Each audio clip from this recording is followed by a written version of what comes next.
Bismillahirrahmanirrahim. Assalamualaikum warahmatullahi wabarakatuh. Perkenalkan, nama saya Wahyu Anggoro, DP 1910-21-1002, jurusan Agroteknologi, Fakultas Pertanian, Universitas Andalas. Baiklah, pada video kali ini saya akan melakukan pengamatan transpirasi, di mana pada kesempatan kali ini saya akan melakukan 2 kali percobaan, yaitu transpirasi cepat dan transpirasi lambat. Adapun transpirasi itu sendiri merupakan proses hilangnya air dari jaringan tumbuhan ke atmosfer dalam bentuk uap-uap air. Nah, sementara faktor-faktor yang mempengaruhi transpirasi itu ada 2, yaitu faktor eksternal dan faktor internal. Faktor eksternal adalah faktor yang berasal dari luar tanaman itu sendiri. Contohnya kelembaban udara, suhu udara pada daun, pada lingkungan sekitar, serta cahaya matahari. Nah, sementara faktor internal adalah faktor yang berasal dari dalam tanaman itu sendiri. Contohnya itu seperti membukanya kutikula, stomata, dan epifyse. Nah, pada kesempatan kali ini saya akan melakukan 2 kali proses pengamatan transpirasi. Yang pertama itu transpirasi cepat, saya menggunakan tanaman nangka atau sering juga disebut dengan Artocarpus heterophyllus. Nah, sementara pada transpirasi lambat saya menggunakan tanaman manggis atau juga sering disebut dengan Garcinia mangustana. Lalu alat dan bahan yang saya gunakan pada proses pengamatan transpirasi kali ini yaitu ada 2 alat dan bahan, yaitu plastik dan juga tali rafia. Nah, langsung saja kita lakukan percobaan pertama, yaitu tanaman manggis atau disebut juga dengan Garcinia mangustana. Langkah kerja yang pertama yang harus kita tentukan pada transpirasi lambat ini yaitu tentukan dulu terlebih dahulu bagian daun tanaman mana saja yang bagus atau tidak berpenyakit. Nah, mengapa kita pilih daun yang tidak berpenyakit? Supaya nanti pada kita melakukan pengamatan, transpirasi yang kita harapkan, transpirasi lambat kita harapkan itu dapat terlaksana dengan baik. Nah, langsung saja kita lakukan pengamatannya. Yang pertama itu setelah kita pilih tadi daun yang bagus, mungkin saya akan menggunakan daun yang ini.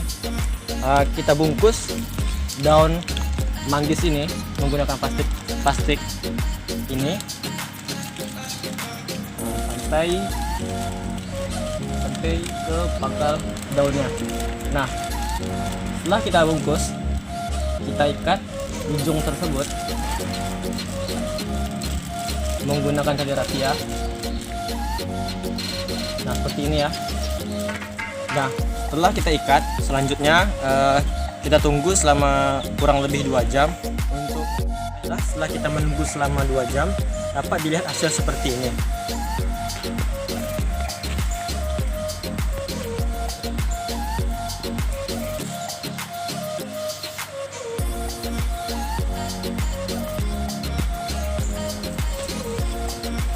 Nah, dapat dilihat bahwasannya proses transpirasi lambat berjalan dengan lancar, di mana ditandai dengan terdapatnya sedikit uap air pada tanaman yang kita lakukan pengamatan.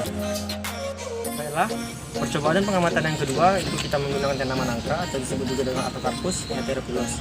Nah, di mana alat dan bahan yang kita gunakan itu juga sama seperti kita melakukan percobaan yang pertama menggunakan tanaman manggis, yaitu ada tali rafia dan juga plastik.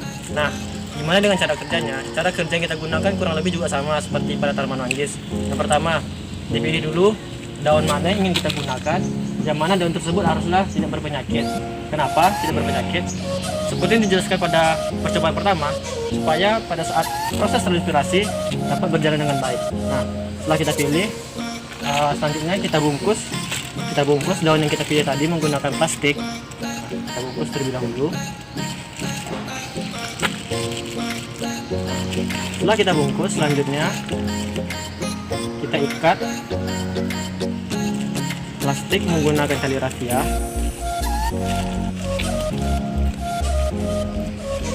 Dilanjutkan diikat serapat mungkin supaya tidak ada rongga udara yang masuk ke dalam plastik. Oke. Nah,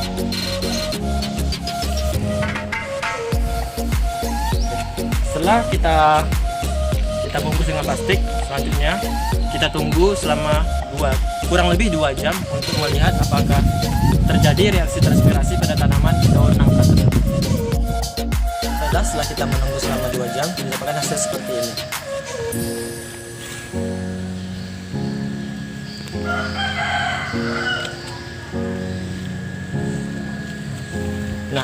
dapat kita lihat bahwasannya proses transpirasi cepat dapat berjalan dengan baik, di mana pada tanaman daun nangka tersebut ditandai dengan banyaknya bintik-bintik uap air yang terjadi atau terbentuk pada proses transpirasi cepat.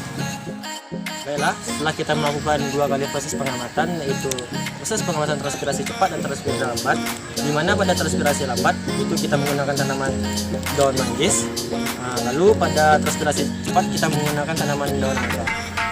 Dari kedua hasil proses pengamatan dapat ditarik kesimpulan bahwasannya pada tanaman daun manggis itu menghasilkan uap air sedikit. Mengapa? Karena pada daun tanaman manggis itu sendiri memiliki lapisan lilin yang mengakibatkan proses keluarnya uap air pada daun tanaman manggis itu menjadi terhambat, sehingga pada akhirnya tanaman daun manggis ini hanya menghasilkan uap air yang sedikit. Nah, lanjut pada tanaman daun nangka, itu proses transpirasi itu cepat, lalu uap air yang dihasilkan juga banyak, karena pada proses transpirasi cepat pada daun nangka ini sinar matahari yang mengenai daun tanaman itu banyak sekali, sehingga proses pembukanya stomata pun menjadi cepat dan tidak memiliki lapisan lilin seperti pada daun manggis ini. Baiklah, hanya segitu yang dapat saya sampaikan. Mohon maaf apabila ada kata-kata yang salah. Jadi saya mohon maaf. Wabillahi taufiq wal hidayah. Wassalamualaikum warahmatullahi wabarakatuh.